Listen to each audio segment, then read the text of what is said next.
Tenemos espacio para 3 preguntas. Me dijeron que lo vamos a hacer vía micrófono. Así que si alguien levanta la mano para poder acercar. Ahí ya va. ¿Dónde? Aquí al medio. Uy, no veo. Permiso, disculpe.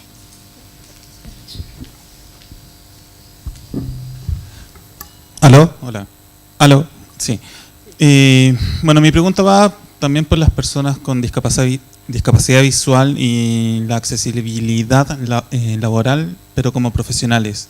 Muchas de las personas con discapacidad visual tienen la oportunidad de trabajar solo, o la mayoría, en call center. ¿Cuál es la opción real que existe para las personas con discapacidad visual para el acceso como profesionales?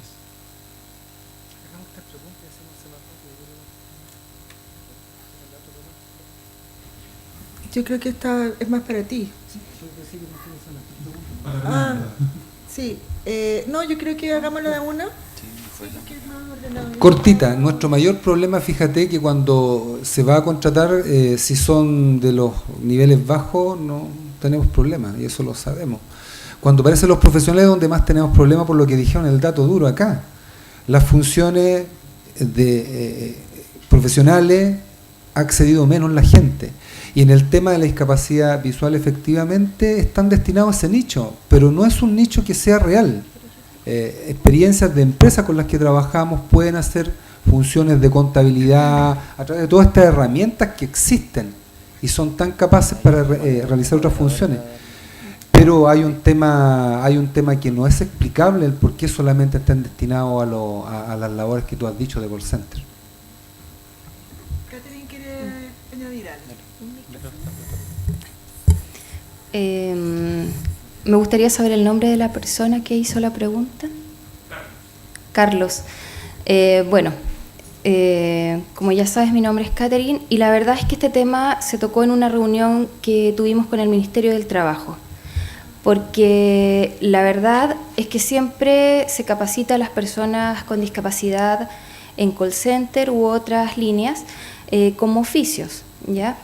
Entonces mi pregunta fue cuándo se iban a hacer cargo de las personas con discapacidad que tengan su título, que más aún viendo los bajos porcentajes de la gente que puede llegar a obtener un título, realmente es increíble, y que tengan que trabajar en un oficio cuando estudiaron una profesión. En realidad no hay los cupos. El Ministerio del Trabajo dijo que iba a tomar el tema y que iba a poner énfasis en ver esta línea. Así que en cuanto tengamos información, Carlos, me gustaría que pudieras dejar tus datos para ponernos en contacto también. Yo creo que es interesante también visibilizar que las personas con discapacidad también tienen una profesión y que ellos estudiaron algo para trabajar en eso, no en oficio solamente.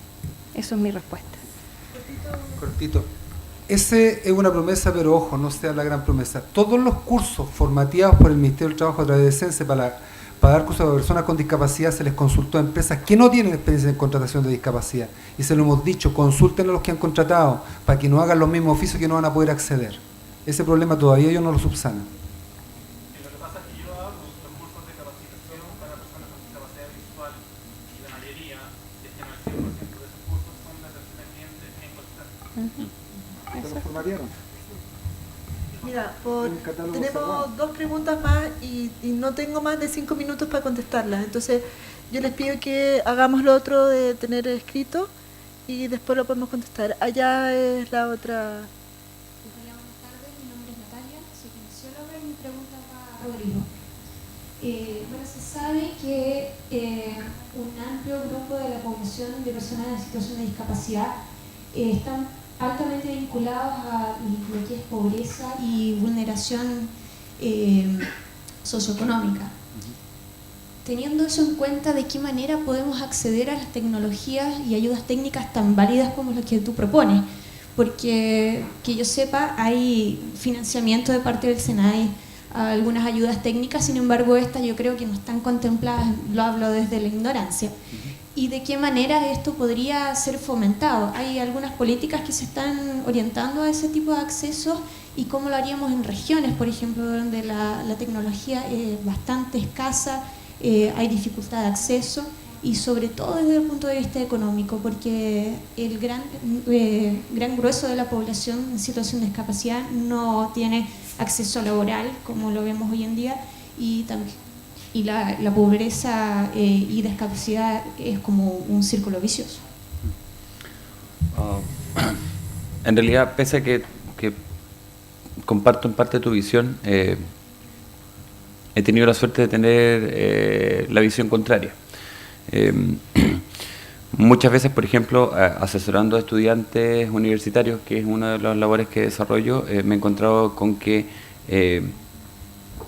están de repente mucho más dispuestos, tanto su núcleo familiar o como otro tipo de instituciones también, a acceder a o facilitar la compra de ciertos dispositivos, entendiendo de que antes teníamos que hablar de un proyecto para poder hacer algo, de una máquina que era $1.000.000 que nadie más la iba a poder ocupar. Hay impresoras braille que, por muy de acuerdo que yo esté con el braille, hay impresoras braille que nadie sabe cómo arreglarla. En cambio tenemos un servicio técnico, un dispositivo que, si bien es caro, no digo que no, pero está en el mall. Está en todos los malls que nosotros visitamos, hay un servicio técnico que está capacitado para poder arreglar ciertos dispositivos. Entonces, mi posición en ese sentido se ha ido llevando a que existe una mayor facilidad tanto para el uso como para que, por ejemplo, también otras personas que no están vinculadas a la temática de discapacidad puedan también asesorar o acompañar o adiestrar en el uso de estos dispositivos. Por otra parte, y obviamente no en un comentario oficial, sino de plano más extraoficial o una impresión personal, he visto que Senadis ha tenido un cambio respecto de las ayudas técnicas, tomando en cuenta de que tú puedes especificar ciertos dispositivos ahora o incluso postular para poder tener iPhone con mayor facilidad que antes, ¿sí? Particularmente en el caso de discapacidad visual y en otros casos también especificando otras tecnologías que a veces son un poco más caras, pero que están de total acuerdo, por ejemplo, con el perfil profesional. Me tocó en el caso de asesorar a un estudiante sordo de arquitectura, en que mi asesoramiento fue especificar por qué y qué Mac necesitábamos, dado que la tarjeta gráfica era mucho mejor para el programa que necesitaba. Y lo logramos, y lo obtuvo, y lo tiene. Entonces, por ese lado, también he visto una respuesta positiva. Finalmente, lo que quizás me gustaría es poder, y en parte ese es el objetivo también, ¿no? Estoy completamente de acuerdo con que tenemos que extender el variopinto de posibilidades que nos permitan la accesibilidad, sino la idea, la base es poder establecer que hay varias vías que nos permiten generar accesibilidad que podrían llegar a ser de bajo costo o que están mucho más al alcance actualmente. De hecho, podríamos, por ejemplo, establecer políticas de reciclaje institucionales. Es decir, mira, en realidad los computadores que desechemos, los dispositivos, los teléfonos que nosotros ya cambiamos, dejémoslo en un backup para poder trabajarlos, por ejemplo, para que sirvan como comunicadores argumentativos alternativos, vale decir, yo toco algo y pasa algo, etcétera. Podríamos generar distintas políticas que es mucho más fácil, dado que, si yo les pido nuevamente levantar la mano cuántos tienen un teléfono inteligente, seguramente son más del 70% de este auditorio. Entonces tenemos ciertas alternativas. La tasa de penetración en Chile es una de las más altas en América Latina después de Brasil. La conectividad es gigante actualmente también, incluso en zonas rurales. Y para cerrar, si bien también es un caso anecdótico, pero he estado trabajando en ámbitos rurales y hay varios chiquillos que tienen dispositivos mucho más caros de los que yo ando trayendo muchas veces en la mochila. Eso. ¿Tenemos espacio para una más? Gracias. ¿Una más?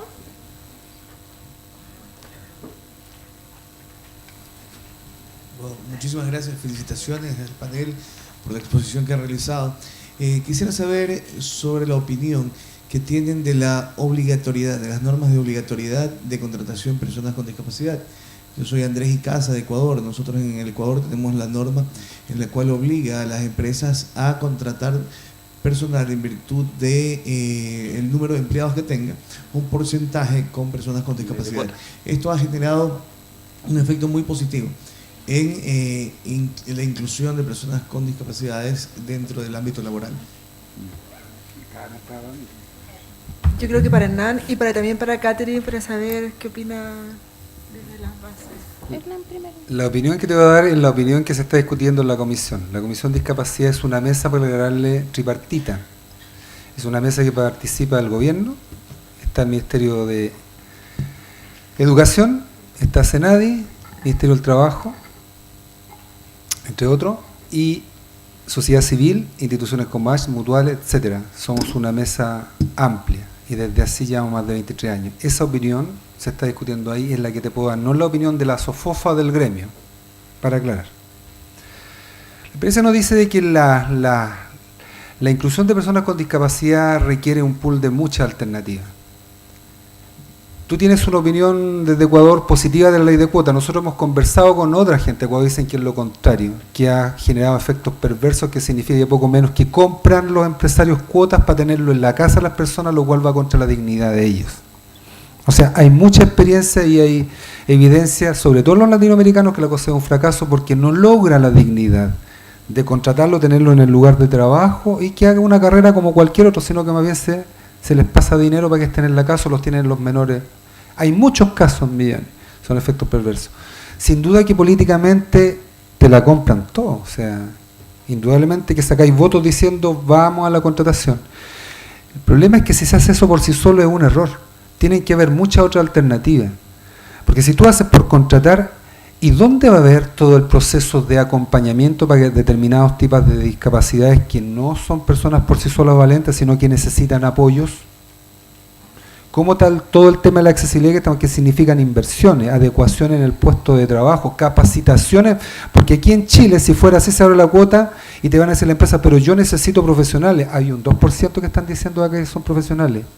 La mayoría, en nuestro estudio, sobre el 90% están en las funciones menores. Hay una situación que es global y que hay que enfrentar. Es un instrumento, no estamos en contra, pero si es solamente eso, va a ser aquí un fracaso, porque va a hacer nuevamente que alguien reciba la plata para que no sea castigado y para adentro. Y por último, los que te dan más trabajo son las pymes. Y para ellos decirle que tienen que contratar un porcentaje del 5% es complicado. Y por último, el 5%, que es lo que se está discutiendo, en una centena de años podríamos lograr la brecha del 1.000.000 de personas con discapacidad que está fuera del trabajo. Es un tema más complejo, requiere una batería mayor. Eso es lo que te puedo contar. Catherine, ¿qué opinas tú desde los afectados? Ya. Bueno, desafortunadamente en Chile no ha dado resultado la inclusión laboral, porque sabemos que un pequeño porcentaje de compañeros y compañeras no tienen hoy por hoy un trabajo. Como ya lo mencionó Carlos, el tema de las personas que tienen una profesión, ni hablarlo, y el tema se nos capacita en oficios. Yo pertenezco a la Comisión Asesora Presidencial, en el cual estamos viendo el plan para los próximos 10 años, y dentro de la comisión, dentro de recorrer todas nuestras regiones, a través de los encuentros regionales, uno de los temas prioritarios que ha salido es obviamente salud, educación, trabajo, aparte obviamente de accesibilidad universal. ¿Y qué pasa con esto? Nos ha llevado a conversar y entender que desafortunadamente si no se obliga, no se hace. Y es una realidad que vivimos las personas con discapacidad. Y yo como personas con discapacidad lo digo con todas sus letras. Entonces se está viendo el tema de un 5% a las entidades públicas y un 2% a las privadas. Sin duda alguna, sin duda, hay que capacitar, hay que concientizar, porque yo no estoy de acuerdo con la sensibilización, porque a mí la sensibilización me suena más un poco como asistencialismo, por lo tanto yo creo que hay que concientizar. ¿Y cómo se concientiza también? Educando, capacitando, incluyendo a las personas con discapacidad en trabajos dignos. Y también, ahí tenemos que ver nosotros, las personas con discapacidad, también como sociedad civil, de defender nuestra dignidad como personas con discapacidad. Pero a través de los años y en esta cantidad de años no se ha logrado incluir laboralmente, ni tampoco que logremos la educación plena y efectiva a las personas con discapacidad. Por eso, desgraciadamente, es necesario obligar con un 5%. A mí me gustaría que fuese mucho más, pero sabemos que las cosas son muy difíciles, no hemos logrado la ratificación del tratado tampoco. Entonces, hablemos de realidades concretas. Me gustaría que mis compañeros y compañeras con discapacidad, independientemente de la discapacidad que tengan, tuviesen educación, tuviesen salud, tuviesen trabajo, para así formar una familia y concretar también esas cosas que a veces las personas sin discapacidad no entienden o no logran ver, que las personas en situación de discapacidad tenemos y son nuestros derechos, es un tema de derechos humanos, por lo cual se hace necesario, como decía Hernán, obviamente capacitando y especificando, ser súper específicos para que no sucedan estas prácticas perversas, como decía, y la fiscalización y la supervisión. Se supone que está en camino la subsecretaría de discapacidad, la cual una de las funciones sería la fiscalización y supervisión de que estas cosas se cumplan y no siga sucediendo lo que sucede hasta ahora, porque Senadis es un servicio, no tiene ni el tema económico, ni tampoco las facultades para hacer supervisión y fiscalización. Eso.